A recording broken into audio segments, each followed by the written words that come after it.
Hello, my name is Elena and it's another video about photography practice. People always ask me what presets I use for photos and what LUTs for YouTube videos, but I do not do any editing at all. And in this video I will share with you how. During my life I took photos with different cameras. First it was, I don't remember the name, then it was Canon 450D, then iPhone 5, iPhone 6, then I had Canon 6D, 6D2 and Google Pixel as a phone, and now I have a Canon again. My Canon is quite heavy for daily use, but I already used to and took my camera daily with me outside and everywhere. 5 or 3 years ago I used Visco presets on Lightroom and Visco app for photos on my phone.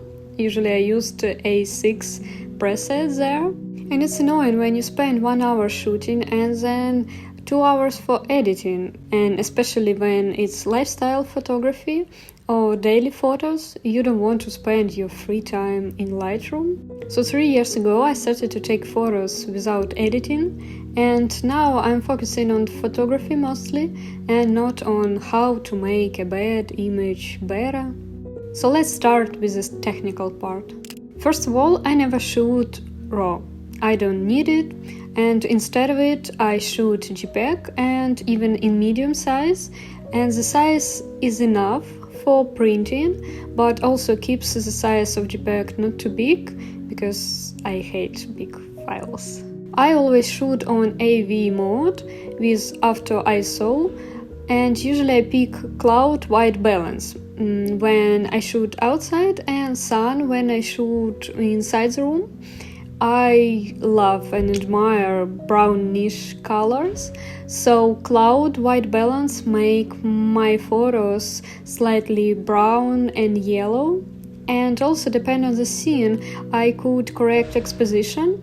For example, +1 for more light backgrounds like seaside, or -1 for more dark or greens when I want to keep strong contrast. I try to correct all settings first and then press the button to avoid 20 photos of the same scene that I need to delete later. And I took primarily vertical photos because I post them in stories on Instagram, and I like to post later, like in the end of the day or next day, not right here, right now, so it takes me time to enjoy the moment and not to think that I need to show all photos right now. Usually I'm sending all photos through the Canon app directly to my phone and posting it. At home I have 2 Samsung hard disks for all photos and videos, and to be honest it's enough for me because I took pictures in medium size and don't have files more than like 10 megabytes. And about video. For video I have the same process. I'm shooting videos in full HD 25 photos per frame with also cloud after balance and EV mode, and no, I'm not using any C-Log because I don't color grade my videos, so I don't need it. For B-rolls I'm shooting 5 seconds or like 3 seconds, 5, 7 seconds, no more, so editing become easier because my footage is almost ready with lens and color, so I just need to combine it together. For video editing I use Final Cut, and iMovie also suits well on Mac, but when I started my previous YouTube channel 3 years ago, I filmed on my phone and edited on my phone as well. That time I used Videolip app, but also InShot app, also good. And I'm also telling like it's better to start YouTube channel with phone filming to understand the process, and then to start film with camera if you need it.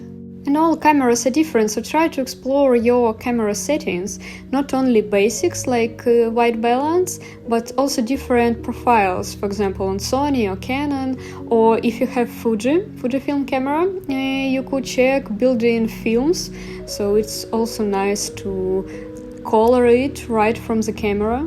And so yeah, my process is to shoot in JPEG in AV mode with cloud white balance, with expo correction based on a scene when you need it, and I'm still trying to experiment with profiles for different weather, for different scenes. For example, if I'm shooting in a city, I need one profile, more blue.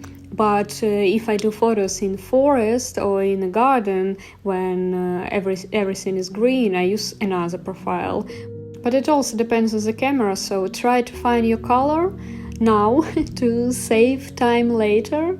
And it's my process for lifestyle daily photography. It's easy and pretty simple, and I hope it will help you to focus more on photography than on editing, because I think my camera is always a better color expert than me. And you could ask questions in the comments if you have something, and see you next time.